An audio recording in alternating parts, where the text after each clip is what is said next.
En 1980, 4 adolescentes de una ciudad dormitorio en Essex decidieron abandonar sus guitarras y apostar todo por unos instrumentos que la mayoría consideraba juguetes electrónicos caros. Mientras el mundo del rock se burlaba de los sintetizadores, ellos estaban a punto de cambiar la música para siempre. La mayoría cree que Depeche Mode nació como una banda de pop electrónico perfectamente planeada. La verdad es mucho más extraña. Comenzaron tocando versiones terribles de The Cure en un garage donde ni siquiera podían hacer ruido, con una madre quejándose del sonido de las teclas. En los próximos minutos vas a descubrir cómo la salida de su fundador casi destruye la banda, por qué grababan en silencio con audífonos y cómo un rechazo de 5 segundos en una tienda de discos se convirtió en el mejor error de sus vidas. Basildon no era Londres, ni siquiera era una ciudad real. En 1965, cuando Vince Martin llegó al mundo, Basildon era lo que el gobierno británico llamaba una ciudad nueva. Básicamente tomaban terrenos agrícolas y construían casas idénticas en hileras interminables para descongestionar Londres. El resultado era un lugar sin alma, sin historia, sin nada que hacer. Vince Martin creció en una familia que él mismo describía como bastante normal. Se unió a la quinta brigada de muchachos de Basildon, un club juvenil que se reunía en la escuela Janet Duke. Lo mejor de este grupo era simple: podías jugar ping-pong, ir de campamento, solo tenías que ir a la iglesia los domingos. Para un niño de Basildon era el mejor trato posible. Allí conoció a Rob Allen, que vivía a la vuelta de la esquina. Y también estaba otro chico larguiducho rubio que acababa de llegar desde Nottingham. Andrew Jones Fletcher nació el 8 de julio de 1961 en Nottingham. Su padre trabajaba en una fábrica de equipos de refrigeración que se mudó a Basildon, y la familia Fletcher consiguió una casa moderna de 3 habitaciones. Andy era fanático del Chelsea y sus primeros recuerdos de Basildon eran casi poéticos. Campos, cricket, fútbol. La brigada de muchachos se convirtió en el lugar donde estos chicos se conocieron. Aunque Vince y Andy iban a escuelas diferentes, la iglesia y el fútbol los unieron.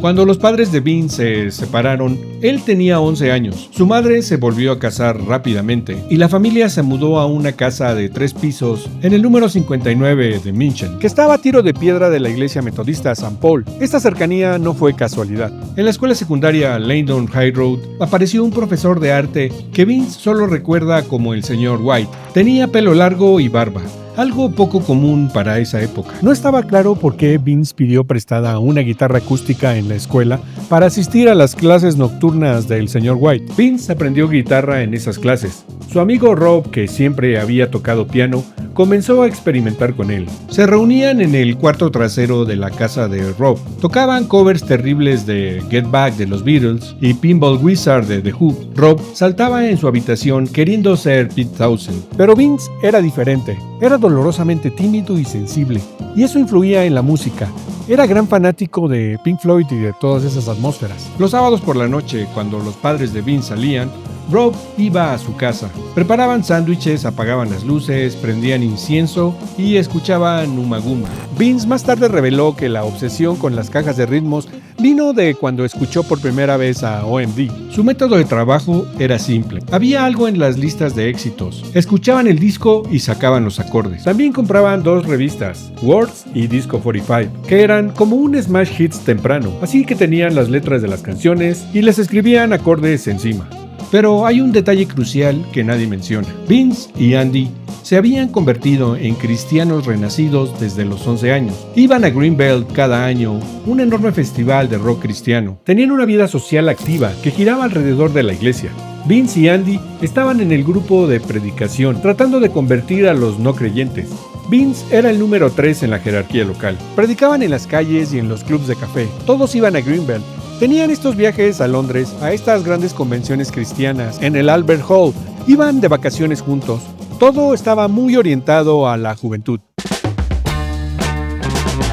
El 23 de julio de 1961 nació Martin Lee Gore. Creció en el número 16 de Shapeshall. La familia Gore se había mudado desde Dagenham, Essex, donde su padrastro David trabajaba en la planta de Ford, al igual que su madre, Pamela, que era telefonista. Alguien dijo una vez que Martin era una de las personas más tímidas que había conocido.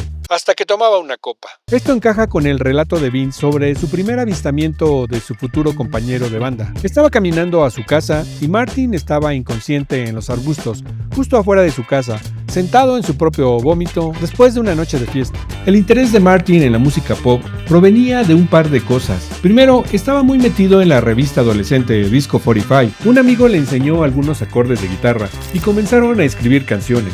Mientras tanto, Vince Martin, que luego se cambiaría el Martin por Clark, y Andy Fletcher, estaban profundamente comprometidos con una comunidad juvenil cristiana de la iglesia metodista St. Paul. La música era integral a la comunidad cristiana de St. Paul, en más de una manera. Ahí fue donde aprendieron a tocar sus instrumentos y cantar. En pocas palabras, aprendieron su oficio.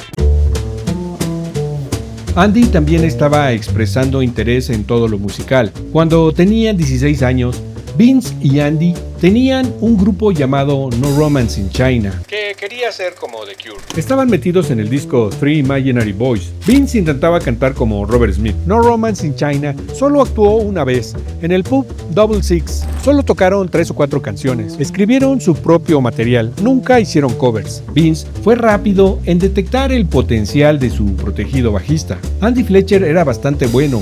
Se compró un bajo y Vince le mostró cómo tocarlo. Era muy clavado y ansioso, dispuesto a escuchar y aprender.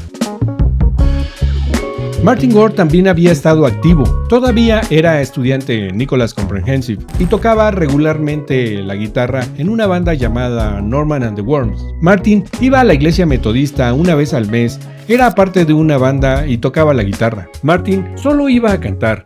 Ese era el recuerdo de Fletcher, y pensó que con el tiempo lo convertiría al cristianismo. Martin Gore ha profesado ser ateo en más de una ocasión, lo que llevó al periodista de Uncut, Stephen Dalton, a observar astutamente que una curiosidad duradera sobre la espiritualidad todavía recorre sus ritmos blasfemos y letras devocionales. Martin ensayaba con su amigo Phil Burdett, y una de las canciones que Martin escribió en ese momento fue grabada más tarde por Depeche Mode. Era See You. Solían hacer una versión, una especie de balada acústica, porque ambos estaban escribiendo su material en guitarras acústicas. Es posible que Vince realmente actuara junto a su futuro compañero de banda, Martin Gore, en el show de Norman and the Worms en Castlemaine, ya que recordaba que le permitieron actuar con Norman and the Worms. Tocó el bajo en un show, probablemente se lo pidió prestado a Andy Fletcher. Con la desaparición de No Romance in China, después de su última presentación pública, Vince formó un dúo con su amigo y alumno Andy Fletcher. Compraron una copia barata de una Stratocaster. Vince y Andy bautizaron con confianza su última búsqueda del estrellato pop como Composition of Sound. Y entonces llegó Gary Numan. El 31 de mayo de 1979, Gary Numan salió en Top of the Pops, interpretando Our Friends Electric de Tubeway Army, que se convirtió pronto en el sencillo número 1. Al conseguir 2 sencillos número 1 durante el periodo de 3 meses de 1979, Gary Numan, de 21 años, se convirtió brevemente en un ícono para una generación de fanáticos de los sintetizadores. Vince quedó completamente sorprendido por Numan, pero lo que motivó a Vince a realmente comprar un sintetizador fue la canción Almost de Orchestral Maneuvers in the Dark, que era el lado B de Electricity. Se dio cuenta de que podía comprar un sintetizador sin mucho sacrificio para su economía, y solo presionando 1 o 2 teclas podría hacer cosas que sonaban fantásticas y contemporáneas. El propio Numan atestiguó la atracción del sintetizador y le dijo al biógrafo Steve Marlin que proporcionaban una oportunidad para personas sin gran entendimiento musical o habilidad para hacer música pop. Vince tenía un trabajo terrible, conduciendo los aviones que aterrizaban en el aeropuerto de Southend, sacando los baños portátiles y poniéndolos en una camioneta, lo que le sirvió para ahorrar lo suficiente y comprar su primer sintetizador. Mientras tanto, algo estaba sucediendo con Martin Gore. Trabajaba en un banco y sacó un préstamo para comprar un sintetizador Yamaha CS5 por 200 libras. Nada mal, considerando que el precio de lista original del instrumento en 1979 era de aproximadamente 350 libras. Era la primera vez que veía un sintetizador y no sabía nada sobre ellos. No descubrió cómo cambiar el sonido durante un mes. La noticia de que Martin Gore había comprado un Yamaha CS5, lo convirtió en un bien codiciado dentro de la escena musical de Basildon. En una ciudad donde apenas había músicos experimentados, tener un sintetizador te convertía automáticamente en alguien valioso. Andy Fletcher conocía a Martin de la escuela Nicholas Comprehensive, donde habían compartido clases.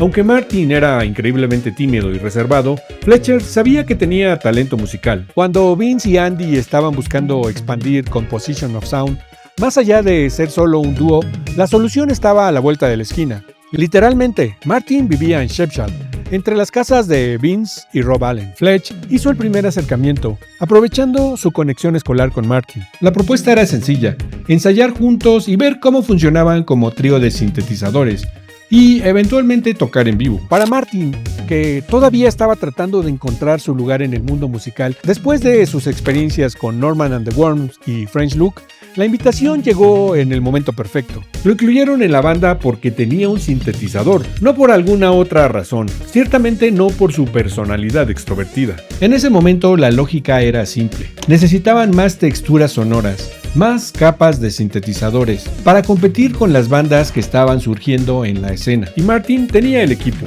Así comenzaron a ensayar juntos: 3 chicos de Basildon, 3 sintetizadores, una caja de ritmos y cero pretensiones de ser algo más de lo que eran: adolescentes experimentando con sonidos electrónicos en un garage. Y luego decidieron que estaban listos para tocar en vivo.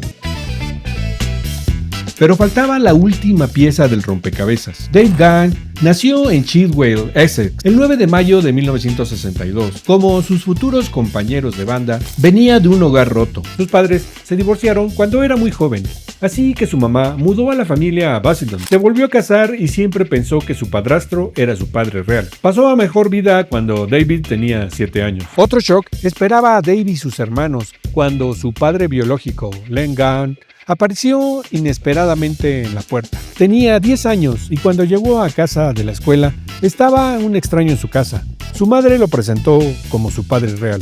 Desde ese día, Len los visitaba seguido, hasta que un año después desapareció nuevamente, y esta vez sería para siempre. Las circunstancias dictaron que la vida no sería fácil para la familia Gahan, pero como Dave inferiría más tarde, su madre Sylvia hizo lo mejor que pudo por sus hijos, a pesar de las circunstancias. Dave y sus hermanos vivían en una típica vivienda unifamiliar de 3 habitaciones, en el número 54 de Bonniegate, en el extremo opuesto de Basildon. Esto prácticamente aseguró que Dave no cruzara caminos infantiles con Vince, Martin y Andy Fletcher. Dave, que era un chico muy a la moda, iba con sus amigos al centro a un bar de Basildon llamado Sherwood, porque era el lugar de moda, donde solían ir toda esa gente trendy. Pero era casi imposible que Andy y Martin fueran ahí. En común con sus futuros compañeros de banda, Gahan tenía el interés saludable por la música pop. Compraba sencillos, escuchaba Shade, T-Rex, todo ese tipo de cosas de glam rock, y vivía para Top of the Pops. El comportamiento problemático de Dave detonó cuando asistió a la escuela Barnstable. Comenzó a faltar a clases y a meterse en problemas con la ley. Lo suspendieron y terminó en el tribunal de menores 3 veces por robar autos, prenderles fuego y pintar paredes. Era bastante salvaje. Amaba la emoción de robar un auto, derrapar las llantas y ser perseguido por la policía. Como era de esperar, tal comportamiento pasó factura y terminó en custodia de fin de semana durante un año en el centro de asistencia. Esta experiencia era un dolor de huevos. Era cada fin de semana, así que te jodían el fin de semana. Le dejaron en claro que si seguía así, iba a terminar en el centro de detención. La música lo salvó. Como fue el caso con muchos de los compañeros de Gahan, la postura revolucionaria del punk fue una revelación. Ver a The Clash lo hizo pensar que podía hacer eso. Desde chico, Dave era medio exhibicionista y de niño entretenía a su mamá y a sus tías imitando a Mick Jagger o a Gary Glitter, haciendo reír a todo mundo. Pronto, David estaba jugando con llevar sus ambiciones musicales más lejos. Ensayaba con su amigo Tony Burgess, saliendo de la escuela. Se llamaban The Vermin y creían que iban a ser los próximos Sex Pistols. Antes de que la música entrara activamente en su vida, Dave realizó un curso de display minorista en Southern College of Technology. A diferencia de Vince Martin, al volver a la educación, Gunn encontraría su nicho, aunque temporalmente. Le gustaba el arte en la escuela. Después de 3 años, obtuvo el premio de la British Display Society, lo que significaba que podría conseguir un trabajo haciendo displays en una gran tienda. Eso fue alrededor del periodo punk, en 1977. Disfrutó la universidad, estaba diseñando ropa para amigos y yendo a ver a Generation X y The Damned. El entusiasmo de Gunn por The Damned lo impulsó a unirse a su club de fans y asistir regularmente a conciertos punk. The Clash causó una impresión igualmente fuerte. Había una especie de escena en la escuela en ese momento. Paul Webb de Talk Talk también estaba en el curso, y Boy George andaba ocasionalmente por ahí. También era amigo de Ivor Craig, e incluso modelaba en sus desfiles de moda. Podía relacionarse fácilmente con las chicas, era fácil estar con él. Era un referente de moda cool, siempre dispuesto a empujar los límites de la moda. Se preocupaba por su apariencia, y no le molestaba si los tipos pensaban que era ligeramente afeminado. Especialmente con su cabello, se tardaba un chingo en peinarse con secadora. En algún momento en 1980, los caminos finalmente se cruzaron. Composition of Sound estaba ensayando en la escuela Goodlands, Vince en sintetizador y voces, Martin Ward en sintetizador y coros, Andy Fletcher en el bajo y Rob Andrews operando la caja de ritmos. Ese mismo día, French Look también estaba ensayando en el edificio. Dave Gunn había ido a mezclar el sonido para French Look. Durante el descanso, entró a otro salón de clases para ver a Composition of Sound. Comenzó una sesión improvisada donde Dave tomó las voces para Heroes de David Bowie. A Vince le gustó lo que escuchó, y el resto es historia. Pero hay versiones contradictorias de esta historia. Dave Gunn recuerda que su amigo Paul Redmond estaba tratando de meterlo en French Look para cantar, pero el líder de la banda, Rob Marlowe, no quería. En esa noche en particular cantó Heroes, y aproximadamente una semana después recibió una llamada telefónica de Vince, preguntándole, ¿eras tú cantando? El debut en el escenario de Composition of Sound con el vocalista de 18 años Dave Gunn ocurrió el 14 de junio de 1980. En el Nicholas Comprehensive, el modesto póster dibujado a mano, diseñado por el hermano de Vince, anunciaba su primera actuación así: discoteca con French Look y Composition of Sound. Vince recordaba que la actuación en la escuela Nicholas fue muy buena porque ese fue el primer show que hicieron con Dave y él llevó a todos sus amigos de la clase de moda. Con Martin Gore y Andy Fletcher todavía comprometidos con sus trabajos diurnos, Vince tenía más tiempo libre y menos que perder. Conseguir conciertos como una banda relativamente desconocida no era fácil. Vince se dio cuenta rápidamente de que tener un demo para promocionar en esos lugares parecía clave. Poco después del reclutamiento de Dave Gunn, Vince organizó la primera sesión de grabación de lo que sería Depeche Mode, en un pequeño estudio en Barking, Essex, con el nombre improbable de Lower Wapping Conquer Company. Vince fue el experimentado porque había estado en un estudio una vez. Hicieron 4 canciones en el estudio, pero ninguno de ellos sabía qué era la reverberación, así que no podían entender por qué no sonaban tan bien como el demo que habían hecho antes. Gary Smith acompañó a la banda a la sesión de grabación y, según se dice, conserva la única copia existente del demo. Pagaron 50 libras por una cinta de estudio y Gary hizo las copias para cada uno porque él era la única persona con una máquina de grabación de cinta a cinta en su casa. Según recuerdan, sonaba a una mala copia de The Cure. Claramente, el espectro de la banda gótica contemporánea de Robert Smith todavía influía en Composition of Sound. Sea cual sea el resultado de esta primera sesión, al menos Vince ahora tiene algo supuestamente representativo de Composition of Sound que podía reproducir a promotores potenciales. Con solo 3 monosintetizadores eminentemente portátiles y una caja de ritmos a su nombre, Composition of Sound viajaba ligero. Con poco o ningún dinero en la caja, no había soportes de teclados elegantes para los muchachos principiantes de Basildon. No usaban esos soportes en X para los teclados porque andaban bien rotos. Usaban sillas, taburetes de bar o cajas de cerveza con un poco de tela encima. Composition of Sound puede que no haya tenido un espectáculo llamativo, pero rápidamente se estaban convirtiendo en una combinación ganadora, con un frontman, Dave Gunn, y una selección saludable de canciones pegajosas, principalmente escritas por Vince Clarke. Ensayaban en el garage de la madre de Vince, en Minchens. 4 tipos parados con audífonos puestos porque la mamá de Vince les había puesto esa condición para ensayar durante el día y evitar molestar a los vecinos, porque podía ponerse bastante ruidoso. Así que todo lo que podías escuchar eran sus dedos haciendo clic en los teclados y la voz de Gunn susurrando la letra de apertura de Dreaming of Me. Las canciones del setlist temprano incluían Dreaming of Me, Photographic, Beef Mob de Martin y Ice Machine. Composition of Sound comenzó a tocar de forma regular en Crocs. Era un lugar real de los 70, adaptado como discoteca. Y hasta tenían un cocodrilo vivo. Vince recuerda que Composition of Sound tocó varios shows anunciados como parte de la llamada Noche Futurista en Crocs. Y tocaron con Soft Cell ahí, una vez, aunque a Soft Cell no le fue tan bien como a ellos, que siempre tuvieron una respuesta tremenda en Crocs. Hasta una vez se toparon a Gary Numan. Mientras tanto, Vince estaba en una misión. Junto con su base en Crocs, Composition of Sound inadvertidamente consiguió otra residencia. Tenía un amigo y sus padres dirigían un pub en Deptford, en el sureste de Londres, y ponían bandas regularmente. Vince y Gary le pusieron el demo y dijeron que no era el tipo de música que su clientela prefería, pero los recomendaron con el pub de Bridge House. Llamaron y les dio una oportunidad por una noche, así que se esforzaron en llenar el lugar de amigos y fueron un gran éxito. El del bar les dijo que al menos llenaron el lugar y que podían volver la siguiente semana. El tipo en cuestión era Terry Murphy,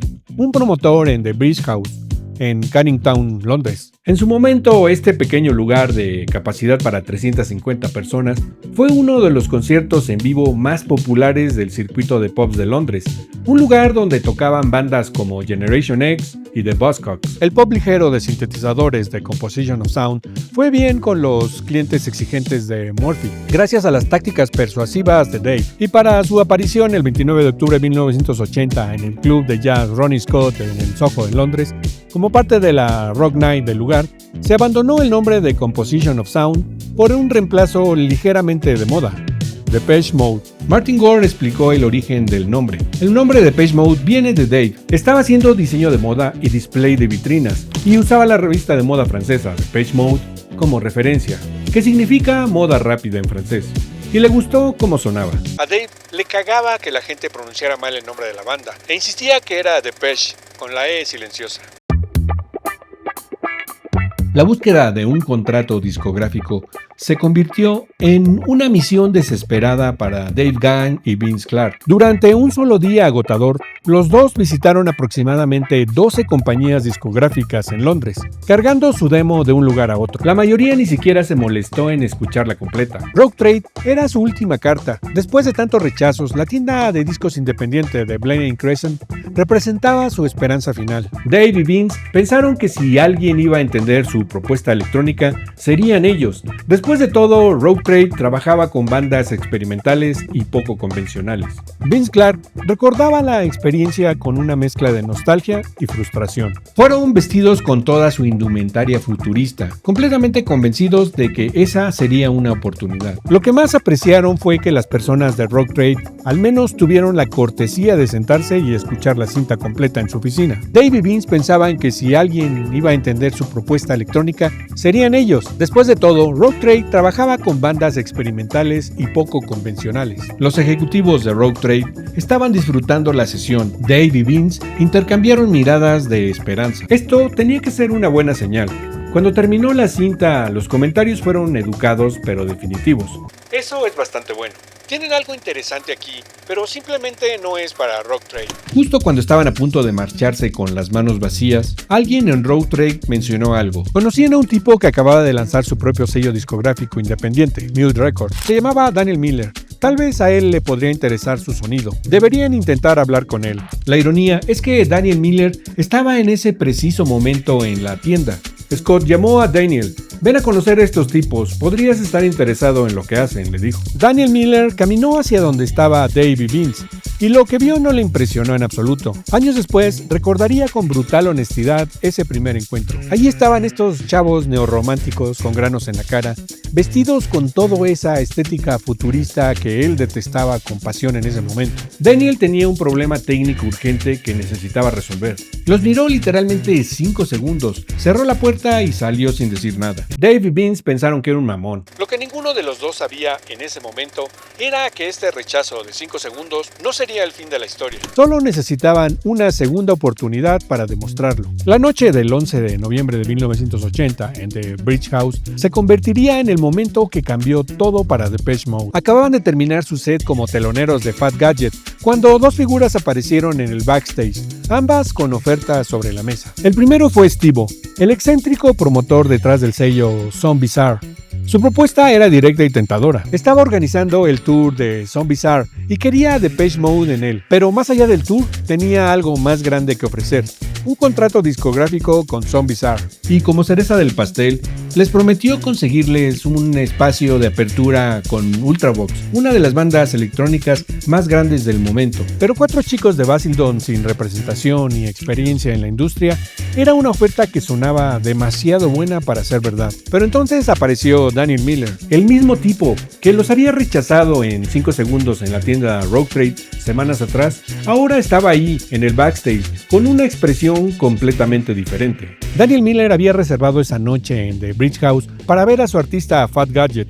Terry Murphy, el promotor del lugar, había puesto a Depeche Mode como teloneros. Cuando Daniel los vio tocar esa noche, algo hizo clic. Estas no eran las mismas personas que había ignorado semanas atrás. O tal vez ahora sí los estaba pelando. La oferta de Daniel fue radicalmente diferente a la de Steve-O. Simple, sin adornos, casi casual. Fue al backstage y les dijo directamente: hagamos un sencillo y ya. Depeche Mode se encontró en una encrucijada.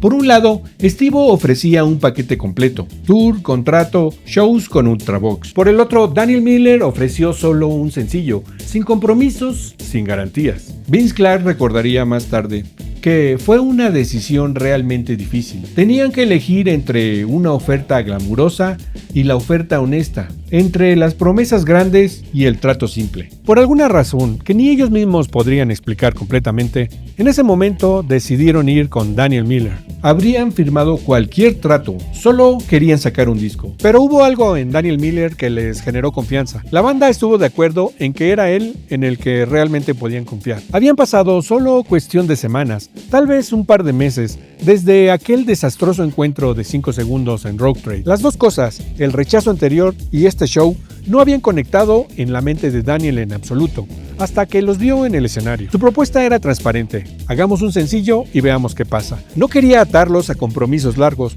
porque honestamente no sabía qué podría lograr, pero quería intentarlo. La realidad era que no tenían dinero de todos modos, no tenía nada que perder y mucho que ganar. Y algo en la propuesta simple y honesta de Daniel Miller les decía que este era el camino correcto. Resultó que ese instinto estaba completamente en lo cierto. Noviembre de 1980, Depeche Mode acaba de firmar su contrato verbal con Daniel Miller. No había contratos elaborados, no había anticipos millonarios, solo un apretón de manos y la promesa de grabar un sencillo. Ahora tenían que demostrar que esa confianza mutua valía la pena. Daniel Miller los llevó a su territorio, Black Wing Studios, un pequeño estudio de grabación operado por Eric Radcliffe en el sureste de Londres. Era un lugar modesto, sin las condiciones de los grandes estudios comerciales, pero había algo que los grandes estudios no tenían. Era asequible para un sello independiente como Mute. Para Depeche Mode entrar a Black Wing fue como pisar otro planeta. Nunca habían estado en un estudio de grabación profesional antes. Todos esos botones, perillas, cables, luces intermitentes, era abrumador. Vince Clarke, el más experimentado del grupo, por haber hecho ese demo terrible en Barking, era el único que tenía, aunque sea una vaga idea de cómo funcionaba el proceso. Daniel Miller admitió años después que él tampoco era exactamente un productor experimentado, pero comparado con 4 adolescentes de Basildon que nunca habían grabado nada decente, era prácticamente Phil Spector. Lo primero que Daniel hizo fue mostrarle su arma secreta, un secuenciador ARP sincronizado con la cinta de grabación. Cuando Vince vio cómo funcionaba, quedó hipnotizado. El secuenciador solo tenía 16 pasos, 16 notas que podrías programar, pero era una herramienta tremendamente creativa. Podrías crear patrones repetitivos que se sincronizaban perfectamente con las baterías programadas. Era la clave para conseguir ese sonido preciso y mecánico que buscaban. Y así, el secuenciador ARP se volvió crucial para el desarrollo temprano de Depeche Mode. Inmediatamente lo adoptaron. La canción elegida para su debut discográfico fue la composición de Vince Clarke llamada Dreaming of Me. La conocían de memoria. Vince sabía exactamente cómo quería que sonara. El proceso de grabación fue revelador. Daniel Miller trabajaba con una paciencia metódica que a veces frustraba a Vince. Clark recordaría años después estar realmente frustrado porque le parecía que Daniel pasaba todo el día trabajando en el sonido de un bombo. No podía entender por qué eso tomaba tanto tiempo, pero esa era precisamente la diferencia entre grabar en un estudio profesional con alguien que sabía lo que hacía. Daniel Miller estaba construyendo sonidos desde cero, usando síntesis sustractiva en su sintetizador ARP 2600. Cada elemento percusivo, cada textura, cada capa sonora era diseñada específicamente para esa canción. Daniel era de los clavados que realmente leen los manuales de los equipos para sacarles el mejor provecho. Para la grabación, utilizaron el secuenciador para las líneas de bajo y los patrones repetitivos, lo que significaba que Fletcher ya no tenía que tocar todas esas partes manualmente. El secuenciador podría sincronizarse con la batería programada, lo cual era genial. Martin Gore aún tocaba en vivo durante la grabación. Era un músico de verdad que podía tocar en tiempo, a diferencia de Fletcher y Vince, que dependían más del secuenciador para activar las notas correctas. El lado B del sencillo sería Ice Machine, otra composición que ya formaba parte de su repertorio en vivo. Dos canciones que conocía al derecho y al revés, grabadas con la mejor calidad que Mute Records podía permitirse. Cuando terminaron las sesiones de grabación, Daniel Miller había logrado algo notable.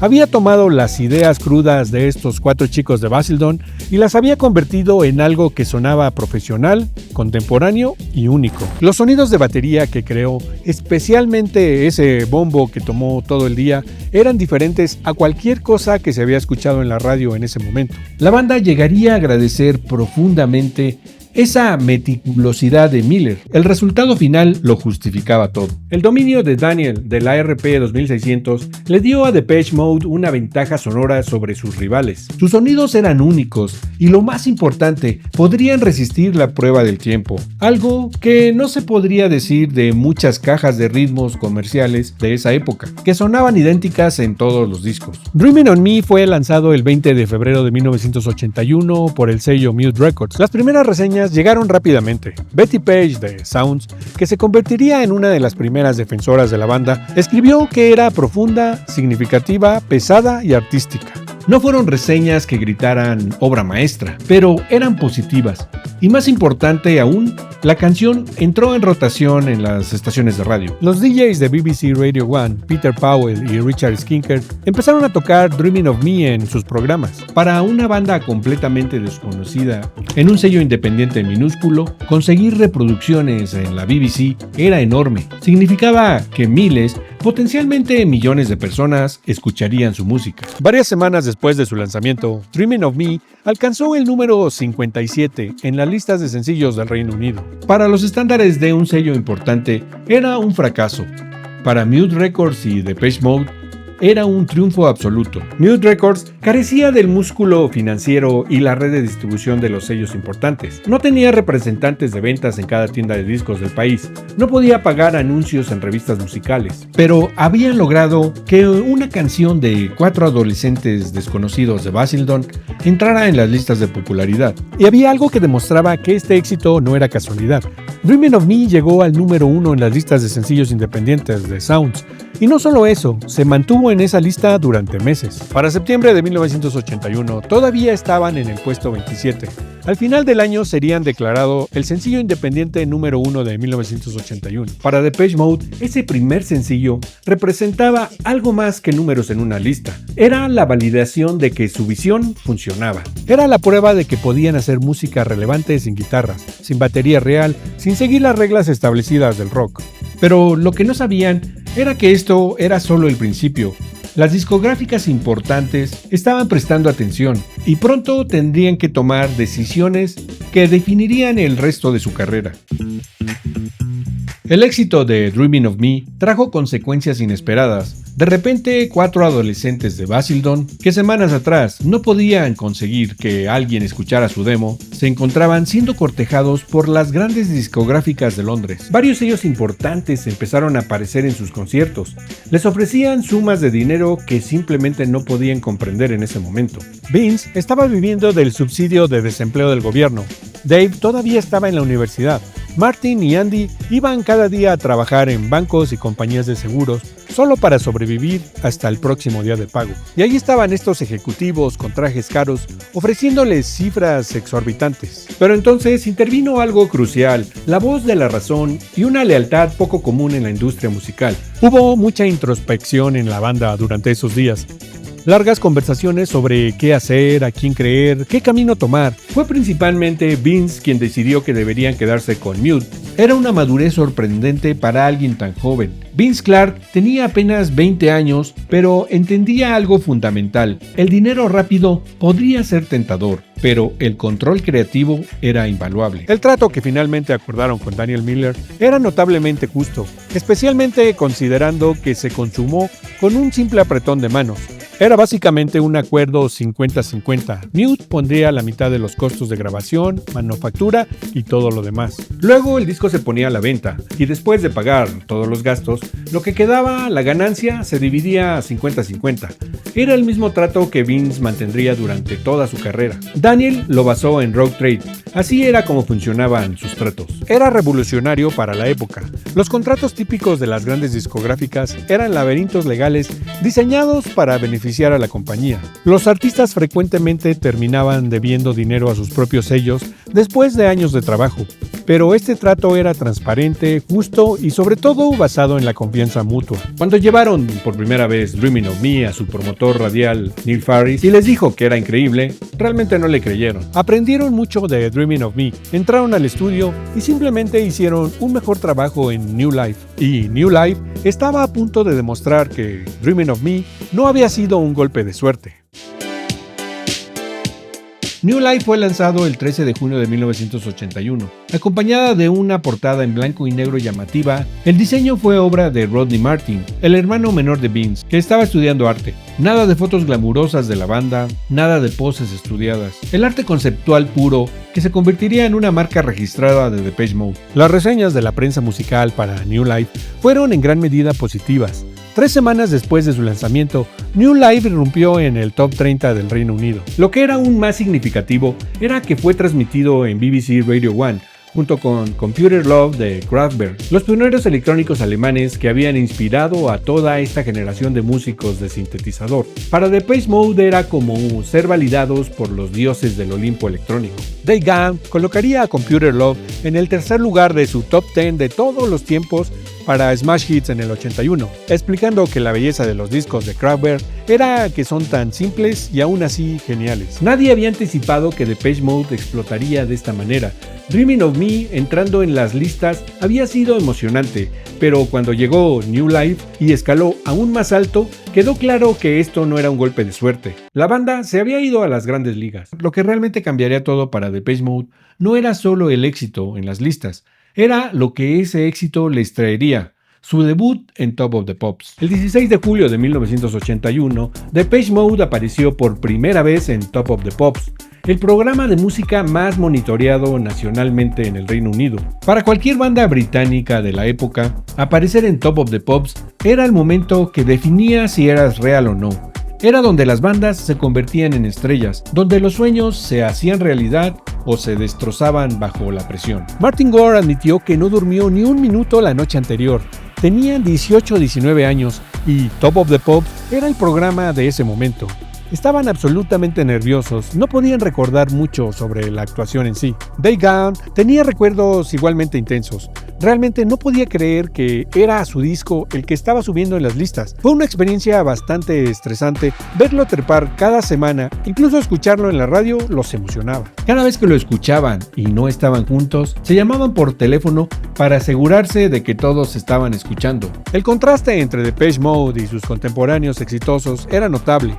Mientras bandas financiadas por sellos importantes como Duran Duran o Spandau Ballet llegaban en limusinas con choferes, Depeche Mode y un pequeño círculo de amigos cercanos llegaron al estudio de Top of the Pops en transporte público, cargando sus sintetizadores. Llevaron los sintetizadores en el tren porque cuando perdieron a sus varios conductores voluntarios, tuvieron que depender del transporte público. Había otra discrepancia aparente, el sentido de la moda de Depeche Mode. Dave Gahan admitió a la revista Look que compraba la mayoría de su ropa en tiendas de segunda mano. También compraba en Kensington Market, en Londres, y lugares por el estilo. Su novia también le consiguió algunas camisas desechadas. Era consciente de que la presentación visual era parte del espectáculo. Con esto en mente, Depeche Mode suavizó su inclinación anterior por el maquillaje pesado en favor de un look de motociclista de cuero para su primera aparición en Top of the Pops. Dave Gahan era indudablemente la fuerza impulsora detrás del cambio. Después de hacer Top of the Pops, Andy Fletcher tuvo que ir a trabajar al día siguiente. Todos en la oficina le dieron una ovación de pie. El 7 de septiembre de 1981 llegó lo que muchos considerarían la canción definitoria de la era temprana de Depeche Mode, Just Can't Get Enough, perfectamente elaborada y posiblemente la porción más infecciosa del synth pop comprometida al vinilo. Era una canción que definiría Depeche Mode para toda una generación. Pero Just Can't Get Enough no fue un asunto completamente libre de problemas. Dave Gahan reveló que simplemente no podían concentrarse en grabar, y la primera vez que lo hicieron fue terrible. Se deshicieron de la mayor parte de lo que habían hecho y tuvieron que grabar más pistas. Añadió en otra parte que la canción tardó una eternidad en grabarse, porque todavía tenían a New Life en proceso de promoción. Mientras trabajaba en la canción, ocurrió un incidente que dejaría a Vince Clarke traumatizado con la prensa durante años. Un reportero del Daily Star llamado Ricky Sky estaba desesperadamente buscando un titular, un ángulo sensacionalista. Durante la entrevista les preguntaron si creían que ser bien parecidos era una ventaja para estar en una banda. Vince respondió con lo que pensó que era el sentido común. Sí, obviamente era una ventaja en la vida ser bien parecido. Era una observación bastante inocua, casi obvia. Pero lo que Ricky Sky publicó fue algo completamente diferente. El titular decía que Vince había declarado: las bandas feas nunca llegarán a ningún lado en este negocio. Si eres bien parecido, eso te da una ventaja real en la vida. Abre muchas puertas. El efecto en Vince fue devastador. Estaba tan molesto, realmente le pegó duro y tuvo un cuadro depresivo. Las letras de Just Can't Get Enough estaban en el lado repetitivo, pero esta vez las palabras de Vince aparentemente tenían un significado, aunque oculto. La canción trata sobre la infatuación de Vince desde lejos con una joven particularmente llamativa. Cuando Just Can't Get Enough fue lanzado, la base variada de fans de Depeche Mode empujó la canción al número 8 en las listas de sencillos del Reino Unido antes de finales de septiembre. Acompañado al sencillo había una versión extendida de 12 pulgadas llamada Schizo Mix, que duraba casi 7 minutos. Just Can't Get Enough se convertiría en una de las canciones más reconocibles de la década de los 80, y décadas después seguiría siendo la canción de Depeche Mode que más gente reconocería instantáneamente. Pero para Vince Clarke también representaba el pináculo de lo que podría lograr con Depeche Mode, y en algún lugar profundo de su mente ya estaba pensando que tal vez era hora de seguir adelante. Comenzaron a trabajar en el álbum Speak and Spell el 14 de junio de 1981 en Blackwing Studios. Para septiembre de ese año, el álbum estaba listo. Mientras que la banda había estado perfeccionando la mayoría de las canciones como resultado de tocar regularmente en vivo, las grabaciones sonaban notablemente diferentes, gracias al aporte creativo y técnico de Miller. En su encarnación original en vivo, Photographic era de un ritmo rápido, con un arreglo simple pero efectivo. Cuando se regrabó en Blackwing, adquirió un carácter escaso, casi inquietante. Cuando Speak and Spell fue finalmente lanzado el 29 de octubre de 1981, ni una guitarra se podía escuchar en todo el álbum. Con un puñado de reseñas positivas asegurando las ventas del álbum, la banda estaba a punto de embarcarse en una gira nacional. Habían reservado 14 fechas en el Reino Unido, comenzando en Newcastle el 31 de octubre de 1981. Y terminando con 2 noches consecutivas en el Liceo de Londres, el 15 y el 16 de noviembre. Pero había un problema que nadie fuera del círculo íntimo de la banda conocía. Vince Clarke ya había decidido que se iría después de la gira. Depeche Mode recibió una bienvenida de héroe a su regreso a su ciudad natal, tocando para una multitud con capacidad de 850 personas en el club nocturno Raquel's el 10 de noviembre de 1981. Pero tras bambalinas, la tensión era palpable. Vince Clarke estaba cumpliendo con su compromiso de terminar la gira, pero su mente ya estaba en otra cosa. Todos los de la banda sabían que después del último show en el Liceo, tendrían que encontrar la manera de continuar sin el compositor que había escrito todas las canciones exitosas. El anuncio oficial de que Vince Clarke estaba renunciando a Depeche Mode se dio a conocer el 30 de noviembre de 1981, 2 semanas después de terminar la gira Speak and Spell. Pero la decisión se había tomado mucho antes, durante la gira europea en septiembre de 1981. Después del show de París el 29 de septiembre, algo significativo ocurrió. Mientras Andy Fletcher, Dave Gahan, Martin Gore y el séquito íntimo de Depeche Mode regresaban a Gran Bretaña, Vince Clarke y su novia Deb Dennehy se quedaron atrás en la capital francesa. El compositor confrontó sus demonios y luego de una decisión momentánea, iba a cortar lo que veía como la fuente de su inconformidad. Clarke se sentía miserable y ya no quería estar en el grupo. La gente lo hacía sentir claustrofóbico y sentía que tenía que tomar un descanso por algún tiempo. El momento de Clarke fue impecable en el peor sentido posible. La fecha de lanzamiento del álbum debut tan esperado de Depeche Mode se acercaba y numerosos lugares habían sido reservados en anticipación de la primera gira de la banda. Clarke fue a la casa de cada miembro para informarles individualmente de su intención de dejar Depeche Mode. También fue admirable su decisión de completar la gira tan importante para promocionar el álbum.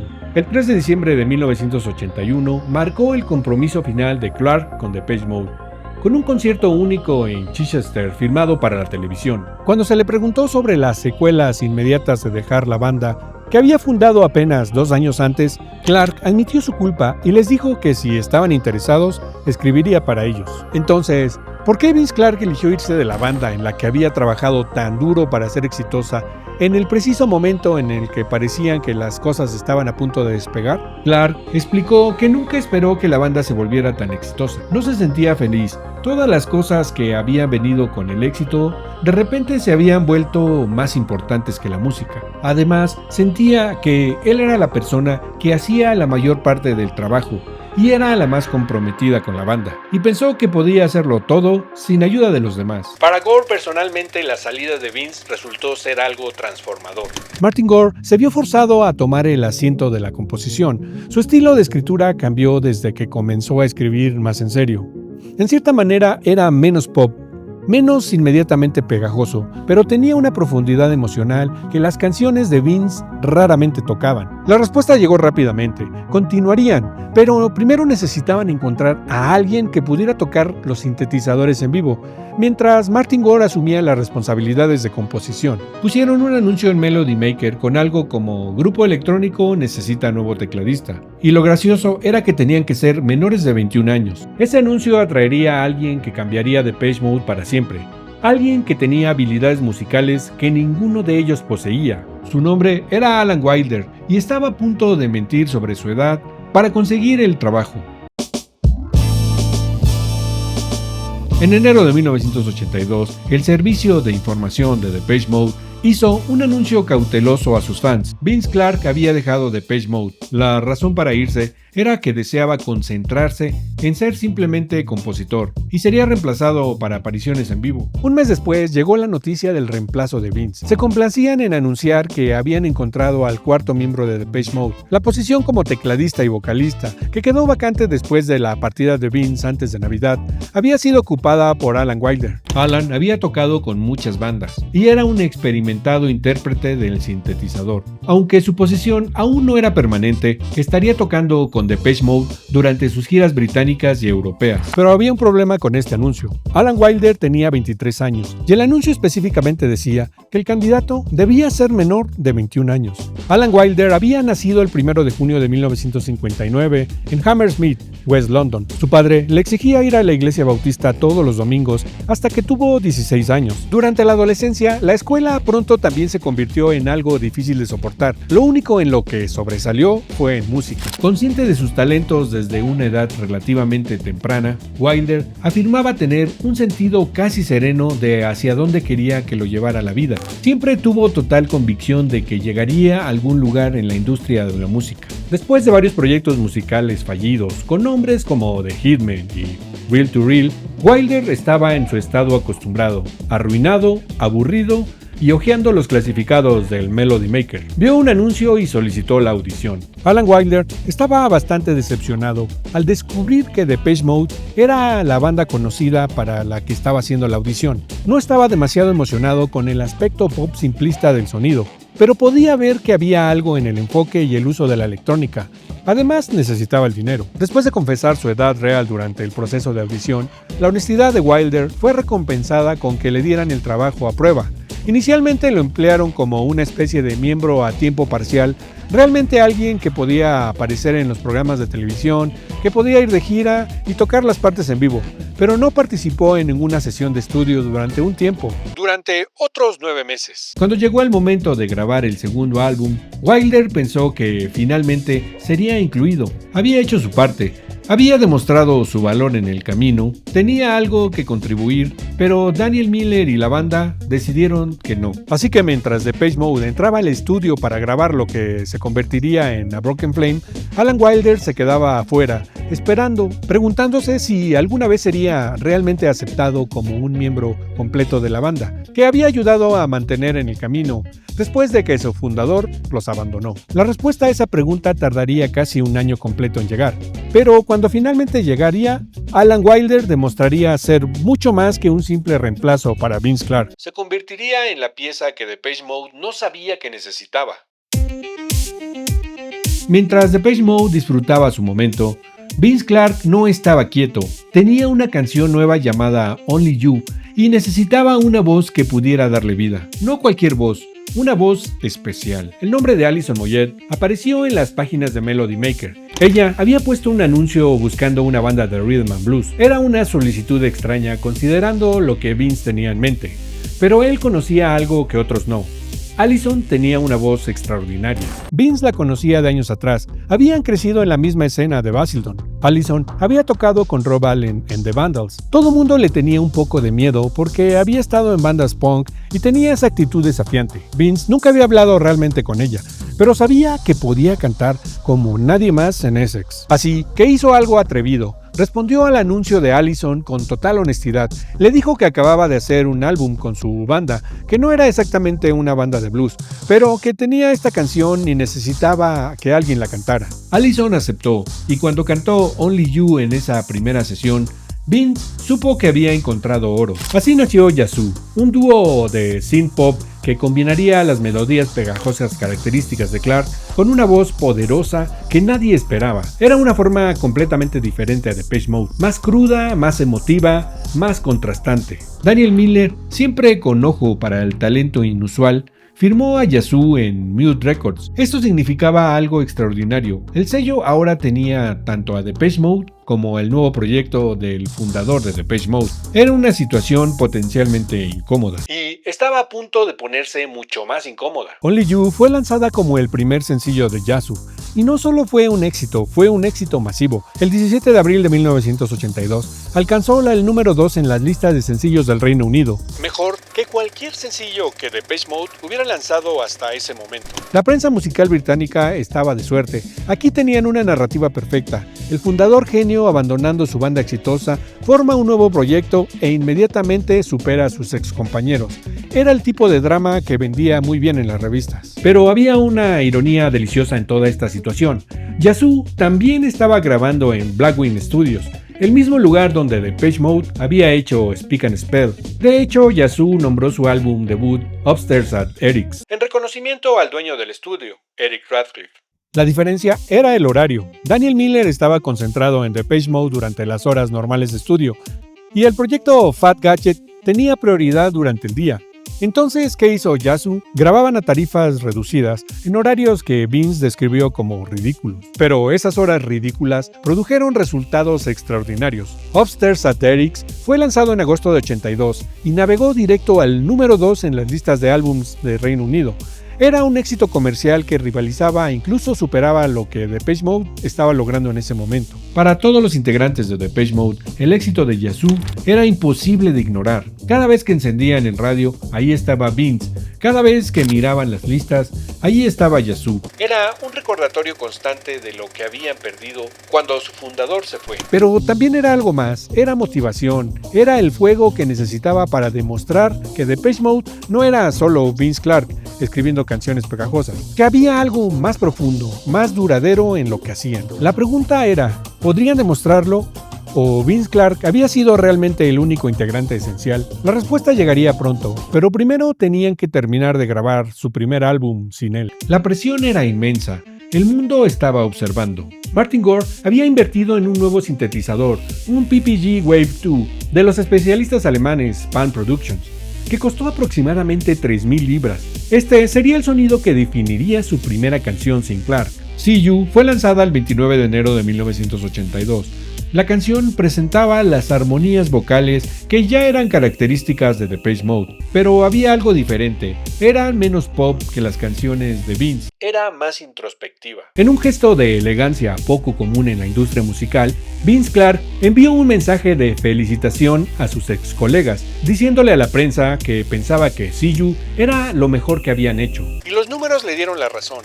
See You alcanzó el número 6 en las listas de sencillos del Reino Unido, la posición más alta en las listas de Depeche Mode hasta ese momento. Habían superado todo lo que habían logrado con Vince Clarke al frente. Durante julio de 1982, Depeche Mode se mudó a The Garden Studio en Shoreditch, al este de Londres. Era un cambio de ambiente, un nuevo comienzo en los entornos industriales deteriorados que de alguna manera reflejaban el sonido más oscuro que estaban buscando. Trabajaban con equipo análogo, aunque ahora tenían una caja de ritmos Roland TR-808, pero no la usaban para todo. Seguían creando sus propios sonidos en batería, en sintetizadores, porque no querían sonar como todos los demás. El siguiente sencillo fue crucial. Live in Silence fue lanzado el 16 de agosto del 82 y era fundamentalmente diferente a todo lo que Depeche Mode había hecho antes. Era menos melódico, más atmosférico, definitivamente más oscuro. Dave Gahan defendió la decisión con convicción. Tenían otras canciones que podrían haber lanzado, canciones que probablemente habían sido éxitos más grandes, pero no parecía correcto seguir lanzando algo pegajoso cada pocos meses. Live in Silence era un riesgo, no era instantánea. Tenías que escucharla al menos 5 veces antes de realmente captarla.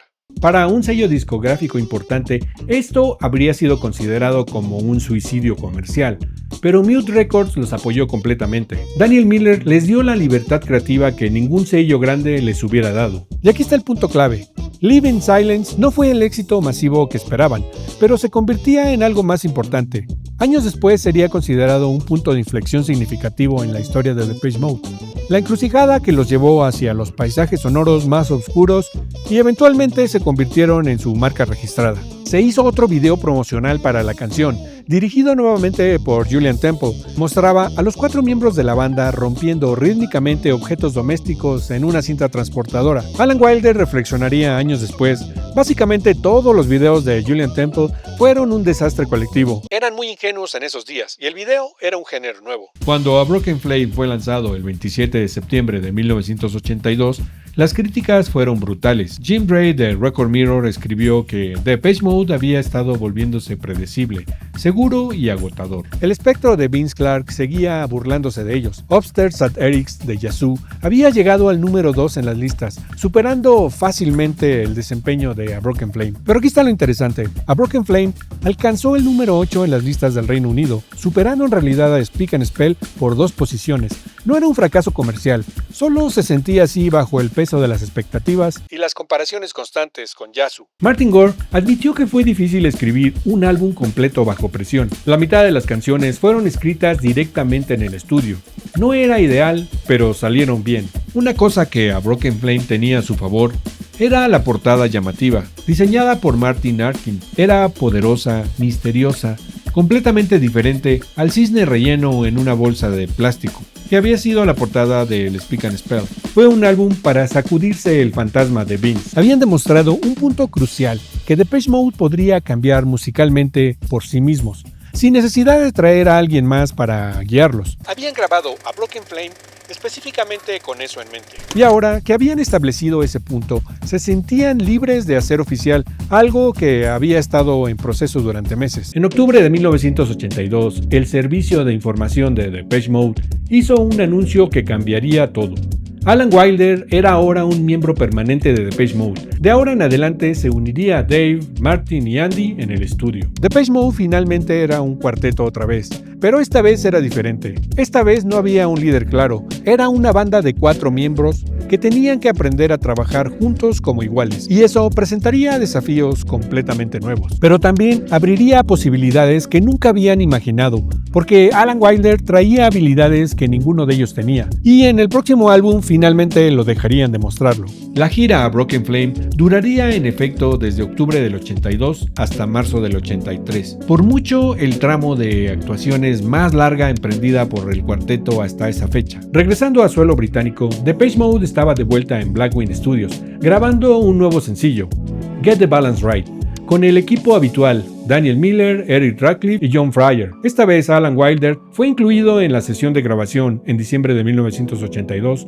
con resultados notables. A pesar de su título directo, las letras de Gore se estaban volviendo aún más introspectivas y abiertas a interpretación. A pesar de estar más de 2 años en su carrera de grabación profesional, la inocencia de Depeche Mode no mostraba signos de disminuir. Esto fue evidente en el comentario de Alan Wilder sobre el video profesional poco destacable, esta vez dirigido por Kevin Hewitt, para acompañar Get the Balance Right. El video, confusamente, lo presenta sincronizando los labios con la voz de Dave en el primer verso.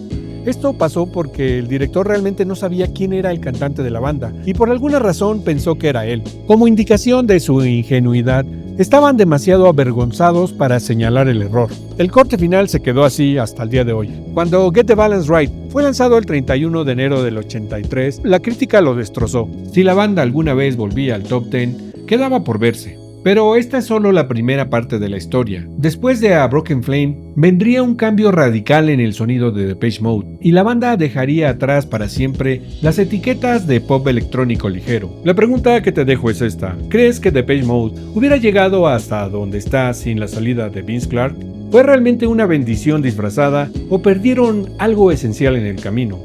Déjame tu opinión en los comentarios. Y si quieres saber cómo continuó esta historia, cómo pasaron de ser considerados pop simplista a crear uno de los álbumes más oscuros y aclamados de los 80, dale like a este video y suscríbete al canal. En el siguiente video hablaremos de cómo Depeche Mode encontró finalmente su verdadera identidad. Nos vemos en el próximo video.